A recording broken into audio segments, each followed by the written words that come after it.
Welcome back to another episode of Talk Dead to Me, the only Walking Dead podcast with the guts to start at Season 10. As always, I am your host, Johnny Odell. I run the social media for The Walking Dead. With me, as always, Skybound Games producer Woody Tondorf and podcast producer Alexandra August. Guys, how is it going? It's going okay. Solid 75%. I remain sane-ish. I killed and ate my neighbors. You killed and ate your... Wait, did you social distance while you killed them? I mean, yeah. I mean, I used a projectile weapon, and then after they were deceased, then I proceeded to eat properly them. Cleaned the meat before you did that, I'm not an idiot. All right, so if you guys are new to this, we are doing Talk Dead to Me Reanimated. Basically, during the hiatus, we're going to be rewatching iconic episodes of The Walking Dead, talking about them, discussing them, and just seeing it through the lens of 2020, pretty much. So, very exciting stuff. Last week, we did episode 207, the one with the Sophia and the barn and all that. This week, we're doing season 2, episode 12, Better Angels. That is the Shane death episode, if you want to call it that. Another pick-me-up. Another pick-me-up. Very exciting. It was directed by Guy Ferland and written by Evan Riley and Glenn Mazzara, Walking Dead icons who have done a bunch of other episodes. So very excited to cover this. Woody, what do the people have to look forward to? You know, the standard comforts of home. I think maybe just a nice, cozy winners and or losers. Maybe a classic dunked on. And then to finish, maybe, I don't know, stray arrows? Yeah. Oh, no, how about a pocket tips? How about a pocket tips and then stray arrows? How does that sound? I love it. Excellent. And Alexandra, can these people find us anywhere else? Oh my God, everywhere else. Guys, all major platforms, wherever you can download a podcast, you can download Talk Dead to Me. If you feel like it, give us a rate, give us a review, or really just recommend us to your friends. We're having a really good time breathing new life into these old classic episodes. And it's been a lot of fun comforting us during this ridiculous quarantine. So we're pretty sure it'll be a comfort to you and yours. We are going to start with our favorite segment. We say that about every segment, but this one's also our favorite. Winners and losers. Oh, and this time we have a special fan submission of the winners. No way, do we? What? No, we don't. Nobody submitted for it. God damn it! Somebody, please help us out. Don't toy with this. my emotions, Whitey. Wow. Wow. Yeah, I know. I'm disappointed too. I don't want to have to do this dance. Okay, you know what? I got sick of this song weeks ago. I don't want to do this. My life is pain. But here you animals go. Okay. Yep. Some people are winning. Some people are losing. But it's The Walking Dead, so everybody turns. Wow. Way to cheer everybody up. Let's go. Speaking of cheering up, I'm going to go to my winner, which is Dale, who, in between our episodes that we're watching, because we're kind of skipping around a bit, Dale has just died. Very sad. We all love Dale, but, given that he's one of the moral compasses of the show, what else was going to happen? Dale was my winner this episode. Even though he wasn't in it, Rick gave him a voiceover eulogy, which you just don't ever see anymore. At this point, they've had so many funerals, so many people lost. Everyone's just like, yeah, just put him in the ground and hope they don't turn. I don't know, double tap, whatever. Yeah. Hopefully Beta doesn't crawl out of this thing to murder us all. There's when the scene ends with them dying, and then air commercial, and then third act of a 5-act show, somebody's freshing over that grave. It's done. We know how to do this. And then another winner, Science Dog. For those who don't know, it's one of Robert Kirkman's other books, and it is the symbol. That's what that T-shirt was. I thought that the one with the paws and the that's Science Dog. So he's wearing that. He's wearing that in the pilot too. And for a while I was like, wait a minute, is that the Blackwater private military corporation logo? Yep. What the shit is going on here? Also Science Dog. But good, Science Dog. Yeah, excellent. And better. I like that so much better. In fun fact, in season 6, when Carl and Enid are getting closer together, she comes up on him and he's reading an Invincible comic. So it's kind of strange that Robert Kirkman exists in this universe and did Invincible and Science Dog, but just not Walking Dead. Wait a minute. Yeah. I have oh boy, that's going to open up a whole other different can of worms, because I'm almost certain that somewhere in Invincible, somebody describes somebody as a zombie. Oh. And since nobody uses that word because zombie media has never existed in this world, I got a nosebleed. I can't keep going. Well, I'm pretty sure, right? Yeah. If you, it's going to be like Westworld, where it's they ask them to Maeve tries to prove if they're real or not, and they ask to divide by -1, and then all the shit starts lifting up in the air. Because she's broken the simulation. Anyway, my loser this week is an obvious one, but it's true. Shane lost so much. Not only his life, not only his reanimated life, but he lost the respect of everyone right before he died. I mean, he tried to pass this whole Randall disappearance thing off, like, oh, this guy punched me. But I love how Daryl's like, he's like $1.25 soaking wet. Really. Thank you, Shane, by the way, for giving us this like very short-lived Glenn and Daryl crime procedural. Like watching those two be detectives, bless. I miss Glenn. I miss him. Thank you, Shane. It's great to see Shane was beginning to feel the Daryl Rick bromance. Yes. And he's like, oh, you're going to go off with your little wingman, Daryl? And Rick's like, yeah. He's got a vest with wings on it. But yeah, I've said in previous podcasts that Shane was one of my favorite characters despite all the horrible things he's done. And then the CDC episode happened, and I was like, oh, right, he's not so great. I just like his character. He's very fascinating.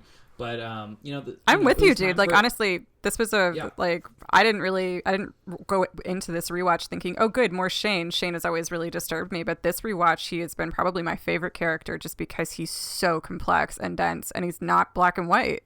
He's very gray. Right.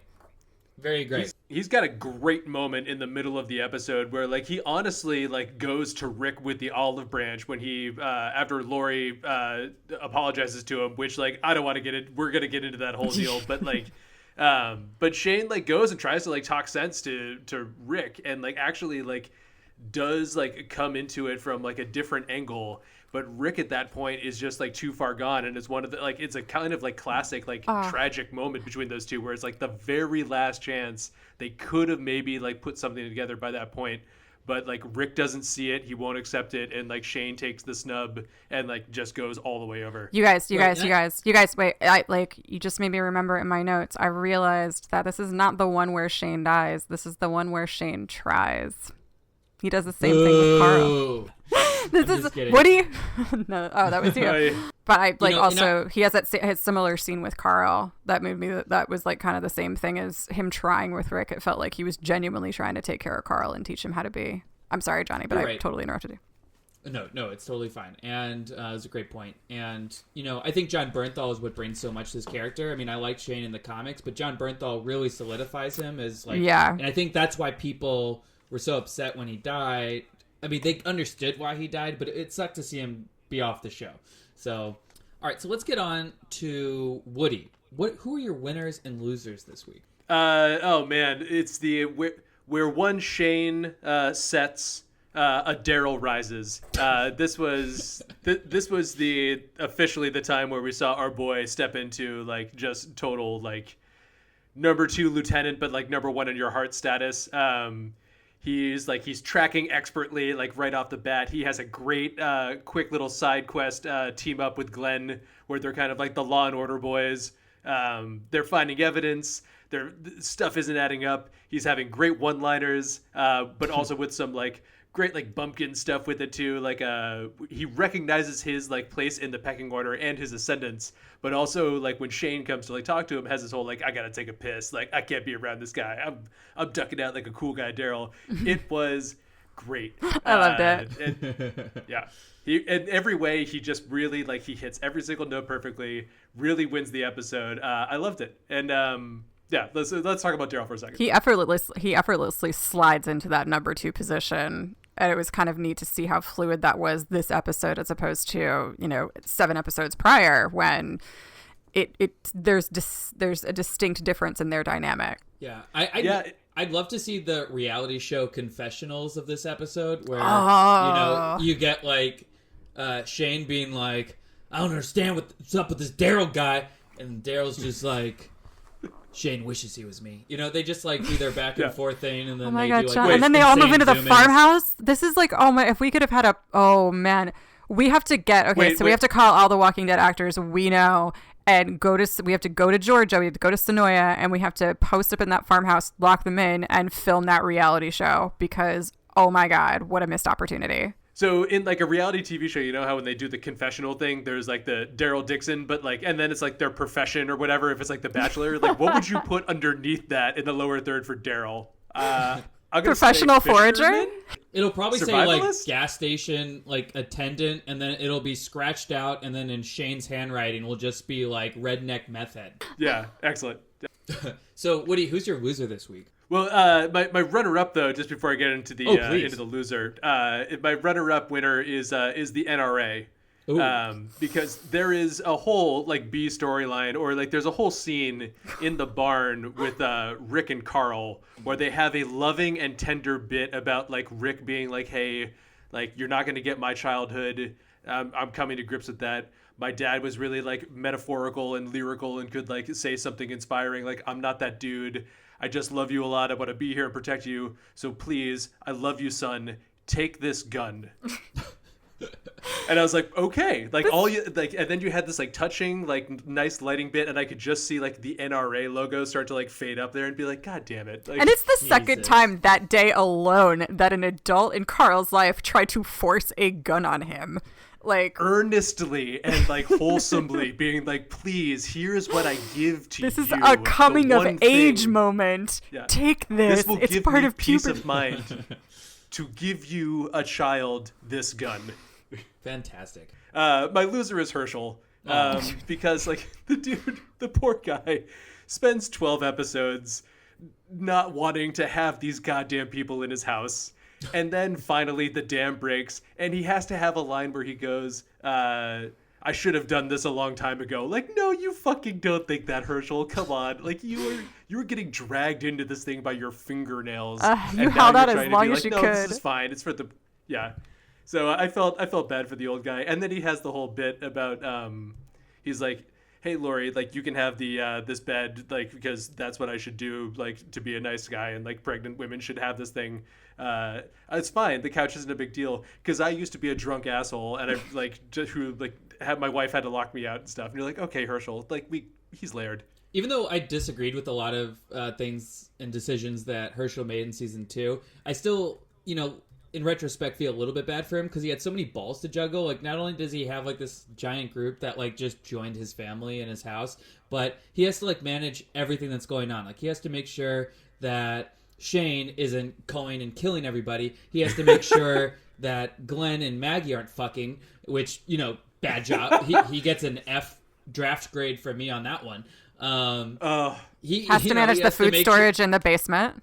He's like, oh, the barn of walkers you've been keeping, they're all gone now. And, we found Sophia and she's dead. And, Randall escaped. And now Shane's going crazy. And he's showing up with a bloody nose. Carl got shot. It's like, Jesus Christ, Yeah.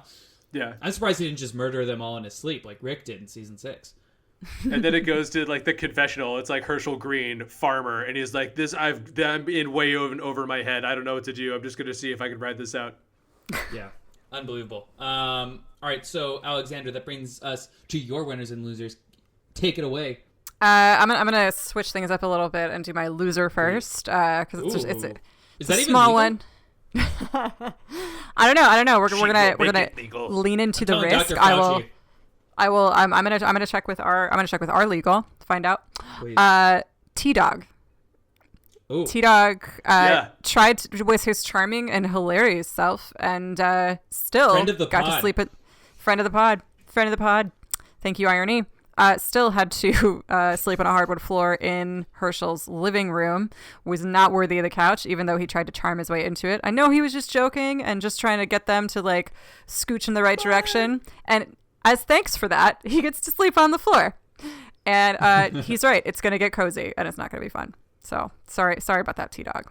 Also, T-Dog loses his gun in the apocalypse, like that's a which big is no-no. Not a good look, dude. The opposite, like if that's like dropping like having 4 fumbles on like game day, where like we're gonna give you a football and you can't let go of this thing for the rest of the week type deal. Like T-Dog, how do you lose a gun? I know if we had a list of like apocalypse no-nos, which will definitely be a segment next week, I would say like apocalypse no-nos.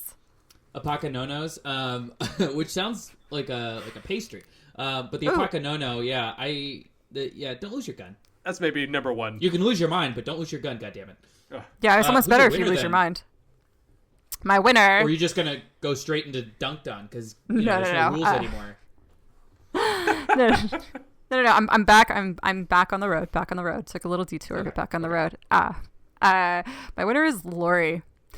Lori had a problem Lori had a problem in her marriage, and after this episode, that problem does not exist anymore.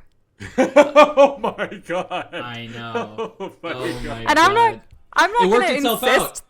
I mean, well, it worked itself out very, very pointedly after Lori went over to Shane and kind of batted her eyelashes. I mean, just listen, you saved our lives, and all I can remember is that night in the flames and you, and I never thanked you, and basically tells him, like, kind of winds him up about the fact that she really does have feelings for them, and it's just the way things worked out, and it's got to be so hard on him knowing that this baby could be his. Like, girl.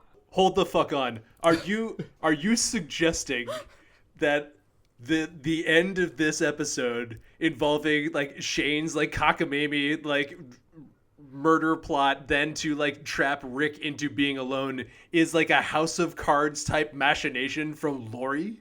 Are you disputing that?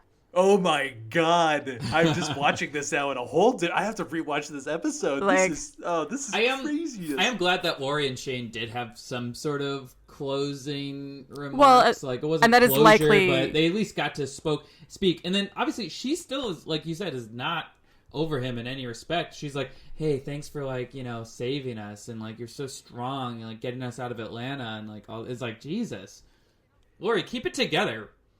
Yeah, I mean, for like, I came up with this when I was watching this episode earlier today, and it just struck me how ironically funny it is that it kind of looks. It doesn't. I don't think for a minute that she actually really intended to do that. I think it was a narrative choice based on the fact that they did have some kind of relationship, and the writers knew that Shane was going to die, and it was nice to get that closure. But it is just kind of funny seeing it's still the outcome is still the same.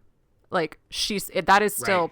a huge part of what motivates Shane to set events in motion that will eventually lead him back. She basically kind of gives him the permission that his messed up, crazy brain needs. He's like, oh, Lori kind of wants this. Okay, now this is justified. Now me murdering my best friend is justified because I have the one thing I want more than that, which is his family, basically. That is insanity, and I love it. I did think that it was strange applause that for like, Lori. I did think it was a little bit weird that they got to a moment where she was like, I understand that things have became confused with us, and I'm like, is that what we're calling the sexual assault at the CDC? Like, are we just hopping over that thing? Lori, we don't need to have this conversation. Like, you do not need to give this guy a goodbye. Just stay the fuck away from him as long as you can. It will work itself but if out. you're doing it through the lens though of like that all of this is like, oh my god, that like Lori had some like Sith Lord type like, oh, that's so fantastic. Isn't that fun? I love it. That's amazing. Because it's a 50-50 shot, really. Like, Yeah. She's like, you can't know really who's walking out of that forest or across that field. Like, it could have gone either way, honestly. Mm-hmm. And I guess she's like at that point being like, well, I guess we see where it goes. It might be Rick, but who knows? Man. I'll make do with whatever. Oh my I just God. need this love triangle to be over. I'm finished. It's still crazy That's the though. perfect Like crime. just seeing like Lori and Shane talk about like the baby, and just knowing that turns out to be Judith, and like Judith is such a prominent character now. It's just crazy how long her story is extended. Like we've been talking about her since season 2. It's crazy. That's a good point. Wow. Yeah. All right, so now we're gonna go on to another one of our favorite segments, Dunked On. Ooh, dunked on. Number Seamless. 1 with the bullet is all of us getting dunked on by Alexandra with the Lori's like cleaned house theory. I still can't. I mean, holy shit. I don't think it is true, but I want it to be true.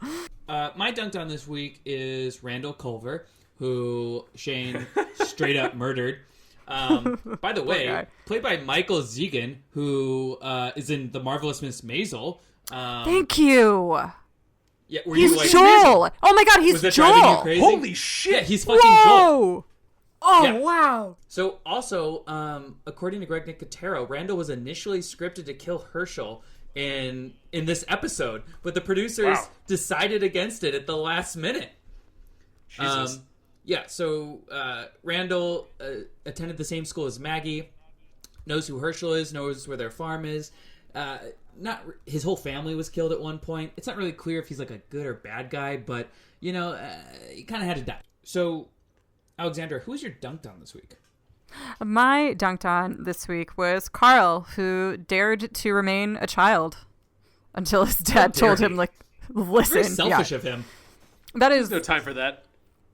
I kind of brought that up particularly because in rewatching this, when Rick goes up to the barn to see Carl and we get that silhouette of Carl in Rick's hat and Rick kind of standing over him, I was just like, oh my God, you guys don't even know what's going to happen.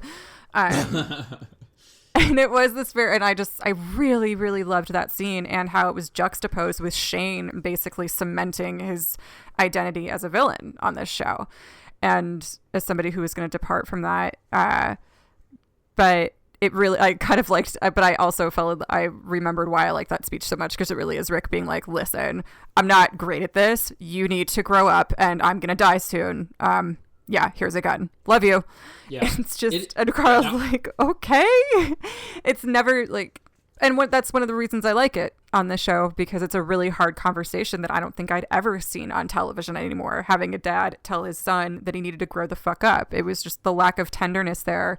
People are so precious with kids in stories, at least on TV. And, wait a minute. Have you watched like any of Succession? That's the entirety of the plot. Well, yeah, but Come that's on, like Greg. 10 years after. It's weird to see in that episode that Carol be part of the just stay in the house group as like the other 4 guys go off. I'm like, yeah, no, guys, you want Carol to come with you too. This thing gets over in like 5 minutes if you bring Carol.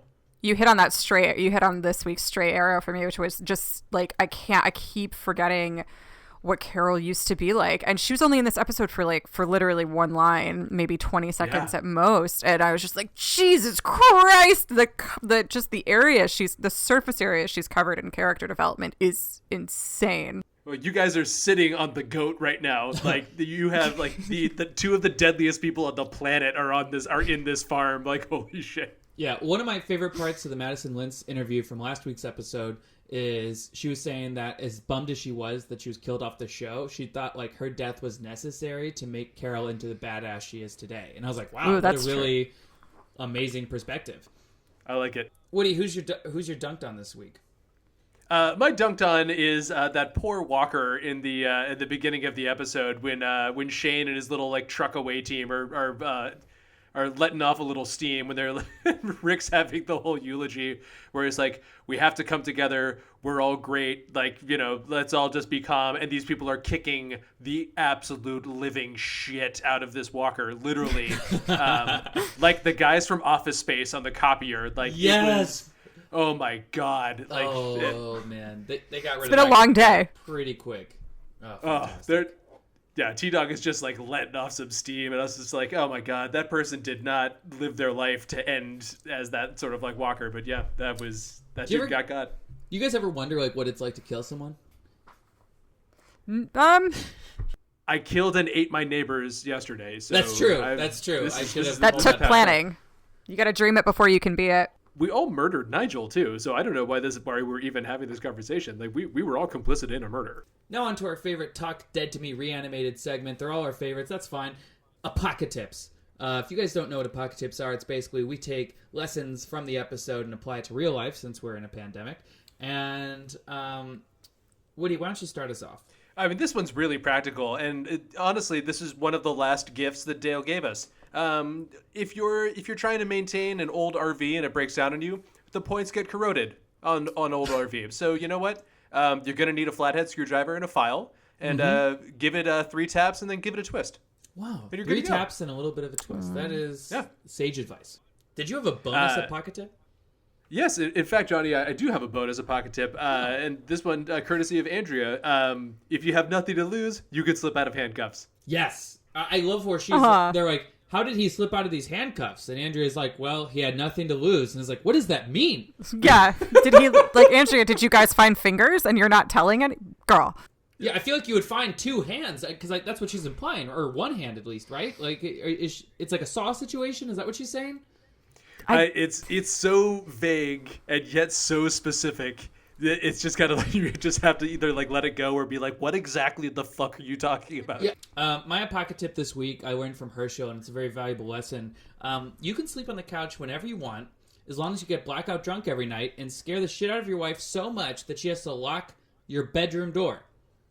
It's simple. Herschel just kind of casually like just says that because like we're like, oh, he's like what a nice like farm guy who may have like some twisted thoughts, like with the barn walkers. But then he's like, I gotta tell you, I got pretty close with that couch, and I was like, so you got just blasted like every other night and your wife was just afraid of you, so you just had to sleep on the couch. Why doesn't she just divorce you? I mean, she likes that house, I think. I wouldn't want to leave that house. I mean, it's a good house, so I get her stance. I do like the times that Herschel will like just subtly remind us that like he was a piece of shit and that he is like kind of trying to be better. I know he tries to be like holier than thou sometimes, and then he's like, well, when I got blackout drunk and my wife was, treating me like a serial killer trapped in her house, and I was like, wait, what?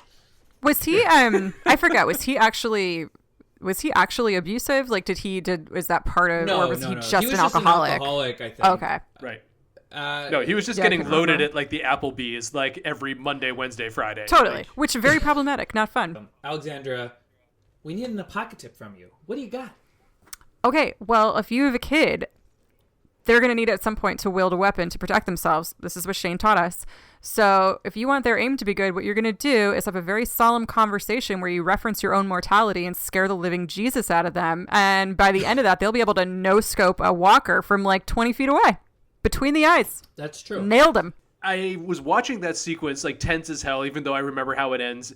And I just found myself saying upwards of 14 times, Dad, move, Dad. Like,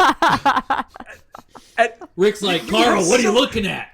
Dad, move. Why are you pointing the gun at me, Carl? No, don't shoot me, please. This isn't what it looks like. And all Carl has to do is be like, Dad, just, or like just kind of like twitch the gun a little. Like, I don't know. It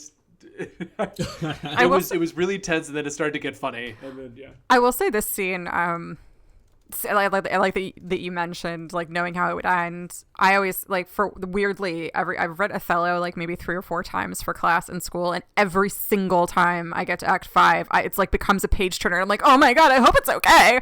And spoiler alert, it's not. And I felt the same way at the end of this. I was like pulling for Rick and Shane's friendship. It broke my heart how upset they were both that they had to kill each other. Like at different points during that same scene, I was just like, no, Shane, no, Rick. And then in the other part of my brain was like, Alexandra, you know what happens. Deal with this. Shane dies. It becomes the Punisher. It's okay.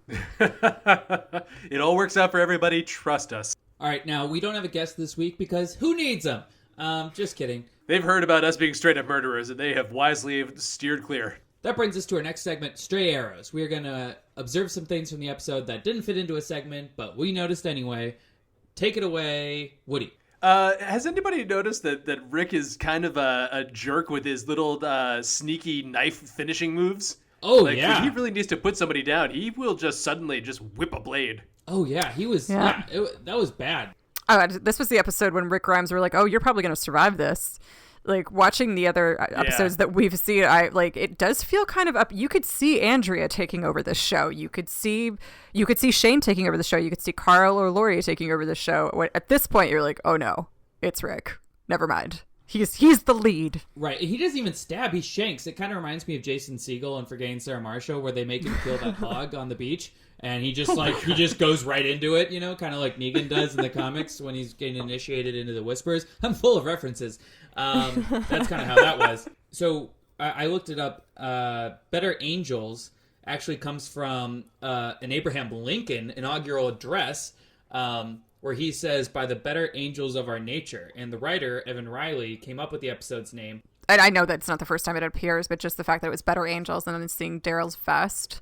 And just being like, "Oh, you're one of those angels, aren't you, Daryl?" It's still nice to see all the foundational elements grow bit by bit by bit. Right. And did you guys catch like when Shane is turning, like he's having, I guess, like thoughts of zombies? Like it kept like that was crazy. Well, yeah. Okay, but like what the fuck was that?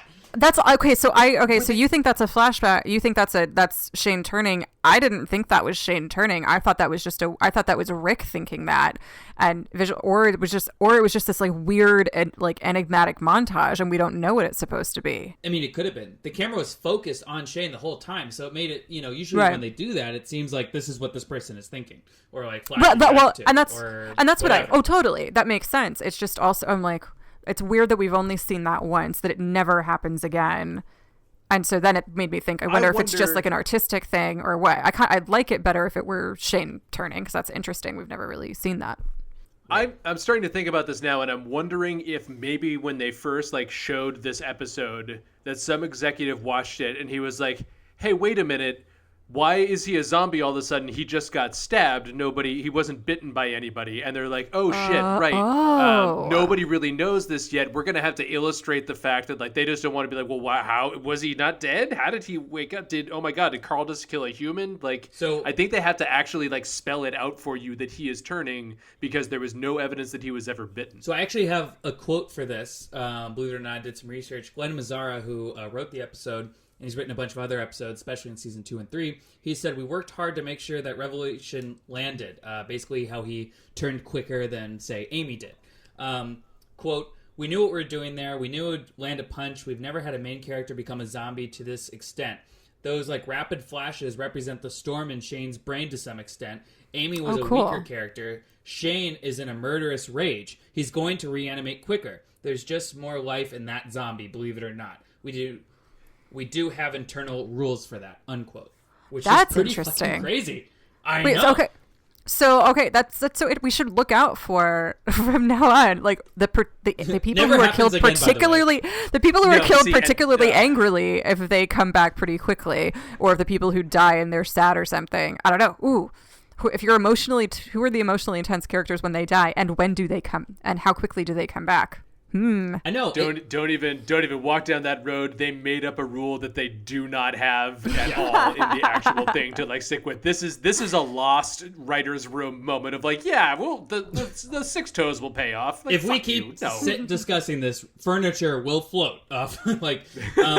Also, Glenn Mazzara, who had that great quote I just read, he said that this was Rick's season to like kind of take a step up and become a leader, and that originally they thought about killing Rick by letting Shane kill him, but then realized, wait, this is Rick's story, not Shane. And also they would run out of comic story very quickly. So good thing they didn't do that. That would have been, can you imagine if Shane took over and Rick's the one who died? Like what kind of like fucking nightmare universe is that? I mean, like steamroll the governor, or they would team up or whatever, then go and fight Negan and lose. Yes. I gotta be honest with you guys. I don't not want to see that show. Oh, I would watch that. I would watch the shit out of that. That show. Just to see Shane confront Negan. Oh my God! Yes. Like, this guy really with the bat? He doesn't even have a fucking gun. And then Negan would win with the bat, who's wearing leather in 100-degree weather. This is the guy you're scared of. Interesting. And with that wraps up this week's episode. Wait! I've got one more. Okay. I got one more stray arrow. Because we have to talk about it. The gang moves into the house, and Maggie is immediately like, hey, bud, just shack up with me here, Glenn. Just throw your stuff in here. And Glenn has to be like, hey, wait a minute. Like, let's your dad is here, all this thing. And also, Glenn bringing in a guitar. I forgot about that. I guess, like, are we playing Wonderwall? Like, between sessions? I don't know. Oh, my God. Amazing. And that wraps up this week's episode of Talk Dead to Me. Thank you guys so much for tuning in during this hiatus. We really appreciate it. We love all your comments on social media. Please keep sharing it, listening to it. Next week, we are moving on to Season 3, Episode 8, the mid-season finale. It deals with Michonne and the governor's daughter. We also have the first appearances of Sasha and Tyrese. And Daryl and Merle are putting the governor's arena together. What will happen? I don't know. I know. We all know. But we're going to talk about it with these new lenses from the future. Do you guys have, before we wrap up, do you guys have anything else? Wash your hands. Yes. I'm seeing so many people out there now without masks. And you know what? The state of California, specifically Marina Del Rey, I don't know why we have to feel like we got to spike the ball on the 20-yard line, but lock it the fuck up. I agree. I watched a video of how they do the COVID-19 test, and they basically take like a foot-long Q-tip and like jam it down your nose into your throat to the point where it looks like it just disappears into your skull, and it looks horrifying. And I have a friend of a friend who had to do it, and they said it was one of the worst experiences of their life. So if you don't want to have to do that, then stay the fuck at home. Also, put on your shoes if you're going into a Subway. The barefoot lady I saw there yesterday, that's a risk. Well, just don't go in a Subway. All right, guys. Thank you so much. As always, we appreciate you. We love you. And happy birthday to Nate. Apologies to our sponsor, Subway. And happy birthday, Nate. Happy birthday, Nate. Time to eat my Subway. Did you get the hot Italian? I get the Italian BMT 6-inch, toasted on Italian herbs and cheese. I mean, is there any other bread? Is that the